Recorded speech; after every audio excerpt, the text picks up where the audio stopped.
Assalamualaikum warahmatullahi wabarakatuh. Nama saya Muhammad Farouk bin Muhammad Amin. Nama saya Muhammad Firdaus bin Nasir. Hari ini kami nak ceritakan tentang aplikasi Baik Tawarruk dalam pembiayaan peribadi yang biasa digunakan dalam perbankan Islam, di mana perkara inilah yang membezakan di antara pembiayaan Islam dengan pinjaman bank konvensional. Okey, kalau kita pergi ke bank dan buat pinjaman dengan bank akan kenakan interest ataupun charge terhadap pinjaman yang kita lakukan. Okay, betul sebegini jelas-jelas ada unsurnya riba. Jadi, macam mana bank nak sediakan duit dekat pelanggan dalam jumlah yang besar pada masa yang sama, bank boleh dapatkan keuntungan tanpa mengambil jalan riba. Sebab kita mesti nak cari yang halal, yang patuh syariah. So, apakah alternatif yang digunakan bank bagi menggantikan pinjaman berasaskan riba? Itu dengan menggunakan instrumen ataupun kontrak berasaskan tawarruk. Okey, apa itu tawarruk? Tawarruk ialah tindakan seseorang yang membeli komoditi secara bertangguh lalu menjualkannya secara tunai kepada pihak yang lain yang bukan penjual asal dengan harga lebih rendah daripada harga belian pertama untuk mendapatkan wang tunai. Contohnya, A membeli komoditi daripada B dengan bayaran secara tangguh, dan setelah A mendapat komoditi tersebut, A pula akan menjualkan komoditi tersebut kepada C secara tunai, di mana kontrak ini dilakukan oleh A dengan tujuan untuk mendapatkan tunai, bukannya komoditi tersebut. Bagaimana Baik Tawarruk diaplikasikan dalam pembiayaan peribadi di institusi perbankan Islam di Malaysia?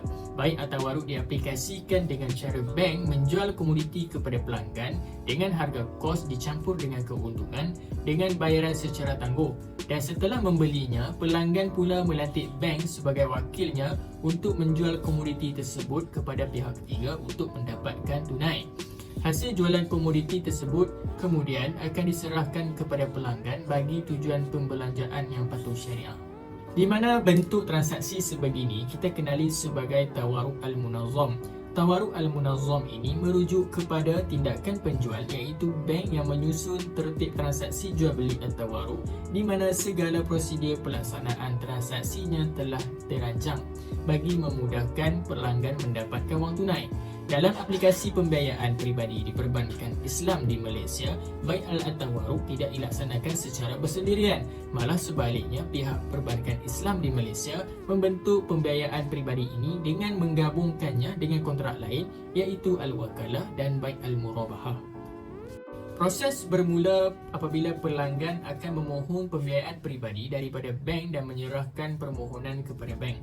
Setelah permohonan diluluskan, bank akan memulakan operasi pembelian komoditi daripada broker satu di pasaran antarabangsa yang disertainya dan menerima komoditi itu mengikut klausa dalam dokumen berdasarkan janji daripada pelanggan untuk membeli komoditi yang sama. Setelah menerima komoditi, bank kemudiannya menjual komoditi tersebut kepada pelanggan secara murabahah, jual beli dengan bahagia kos dicampur keuntungan dengan bayaran dibuat secara tangguh ataupun angsuran, dan pelanggan menerima komoditi secara hukumi. Dengan menggunakan kontrak wakalah, pelanggan melantik pihak bank sebagai wakilnya untuk menjual komoditi tersebut.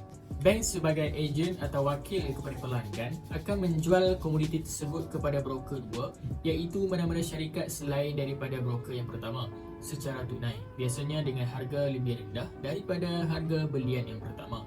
Bank akan mengkreditkan hasil jualan komoditi kepada pelanggan. Akhirnya, pelanggan akan menyelesaikan bayaran harga komoditi yang dibeli secara murabahah daripada bank melalui kaedah ansuran mengikut tempoh yang telah dipersetujui. Contoh aplikasi Baik Tawarruk di Bank Islam Malaysia Berhad. Sebagai contoh, seorang pelanggan ingin membuat pinjaman peribadi sebanyak RM10,000 daripada Bank Islam Malaysia Berhad. Pada peringkat awal, pelanggan akan memohon pembiayaan tersebut daripada Bank Islam Malaysia Berhad. Kemudian pihak bank akan membeli sesuatu barang atau komoditi yang bernilai RM10,000 daripada mana-mana syarikat atau broker yang menjalankan perniagaannya menurut syariah Islam. Seterusnya, pihak bank akan menjual barang tersebut kepada pelanggan secara murabahah, harga kos dan kadar keuntungan sebanyak 5%. Harga jualan barang ini akan dibayar oleh pelanggan kepada bank secara tangguh selama 3 tahun iaitu RM10,500. Dengan menggunakan akad yang baru, pelanggan akan melantik bank sebagai wakil untuk menjual barang yang dibelinya.